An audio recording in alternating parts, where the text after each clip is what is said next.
What's up mga kaablang kabukid? Ito kami ngayon, unang hakot namin sa Tagaraw 2025 January 27, 2025. Ayan yung mga kasama ko. Nandiyan pa yung sa kabila.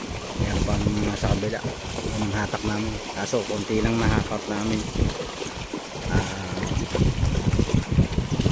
Lang tiglilima lang, apat gano'n ang karga, pero maruburo tong daan kaya ganun kinarga namin para hindi masyadong hirap ang kalabaw unang hata. Yun, may isang kalama.